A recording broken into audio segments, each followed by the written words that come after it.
Hi everyone, it's me Lubna. Today is Monday, October 14th, 2024. This video is dedicated to my beloved, and the topic of this video is going to be about awareness and aloneness. Or in other words, why intelligent people are often alone. So to illustrate that topic, I'm going to share another passage from this book, which, by the way, I finished reading today, The Road Less Traveled, A New Psychology of Love, Traditional Values, and Spiritual Growth by the psychiatrist M. Scott Peck, MD. So I'm going to show you the passage that I will read aloud to you first. Here it is, in case you would like to read it on your own as well. And then I'm also going to read aloud the footnote at the bottom of the page. So here it goes. There is another problem with power, aloneness. Here there is a similarity, in at least one dimension, between spiritual and political power. Someone who is approaching the peak of spiritual evolution is like someone at the peak of political power. There is no one above to whom to pass the buck, no one to blame, no one to tell you how to do it. There may not even be anyone on the same level to share the agony or the responsibility. Others may advise, but the decision is yours alone. You alone are responsible. In another dimension, the aloneness of enormous spiritual power is even greater than that of political power.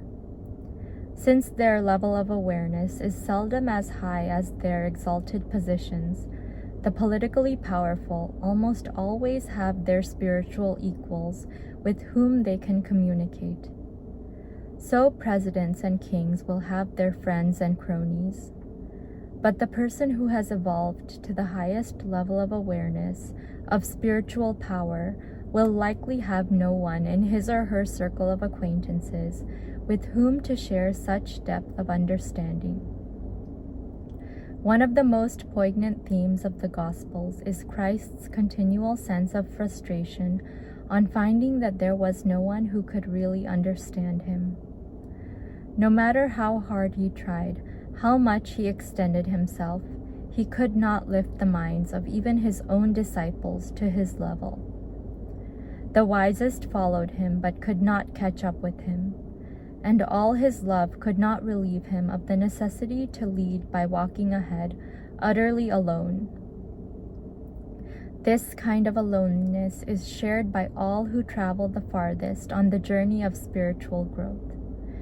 It is such a burden that it simply could not be borne were it not for the fact that as we outdistance our fellow humans, our relationship to God inevitably becomes correspondingly closer.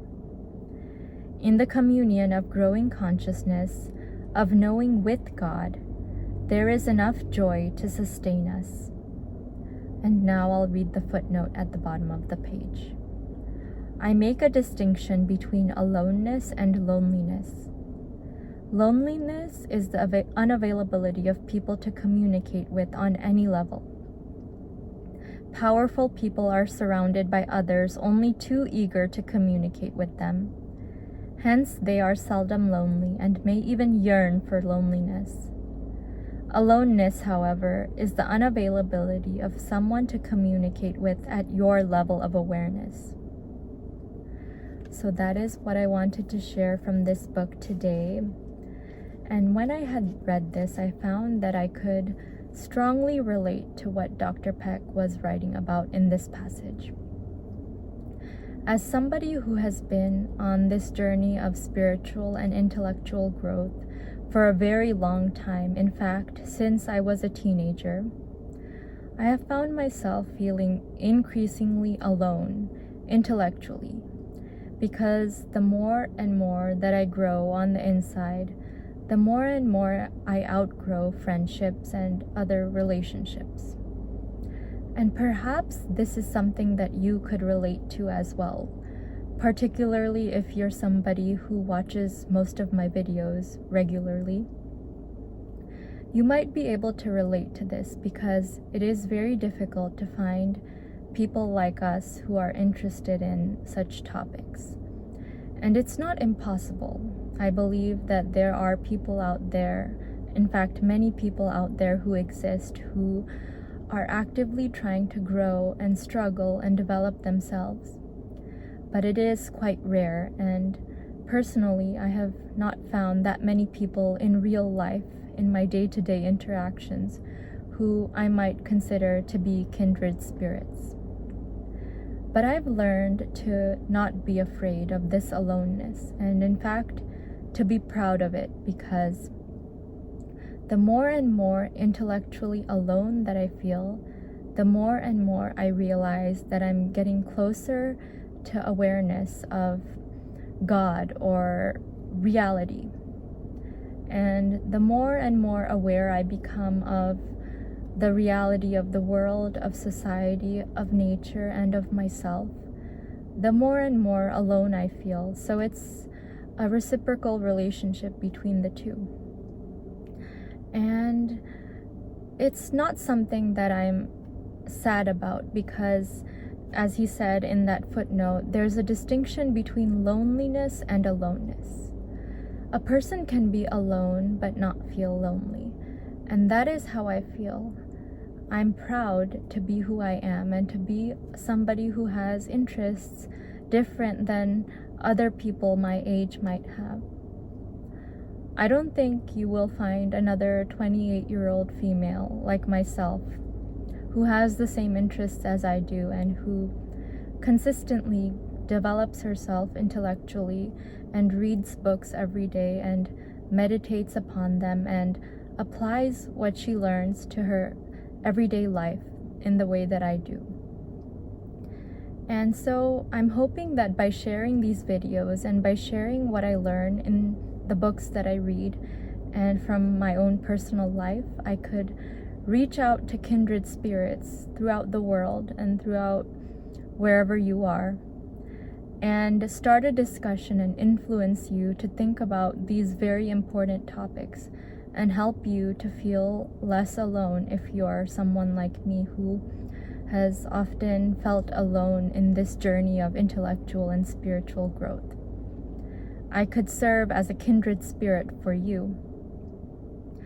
And another thing that I wanted to say is that you should not feel sad or feel disheartened if you are alone in this journey of intellectual and spiritual development. Although it is a journey of aloneness, it is very fulfilling because the reward is to live a fulfilling life and a fulfilling existence. Would you rather live an unfulfilling existence where you conform to what everyone else around you is doing and how everyone else around you is thinking? Or would you rather live a fulfilling existence even if you are separate from other people, you're different from other people, and you feel like an outcast? I, for one, would prefer the latter over the former. So I encourage you to think about that if you are somebody who feels alone in this path of intellectual and spiritual growth, or if you feel like an outcast and like you're different from other people. I'm just like you. So with that knowledge, I hope that you feel like you have a kindred spirit in me. So I hope that my video inspired you, and I hope that you learned something valuable from my video today about how intelligent people are often alone, and how as you increase in awareness of the truths of life, you become increasingly alone, and it's not something to be ashamed of or to be afraid of. It's something to be proud of. And with that, I hope that you have a wonderful day, afternoon, evening, or whatever it is, wherever you are in the world.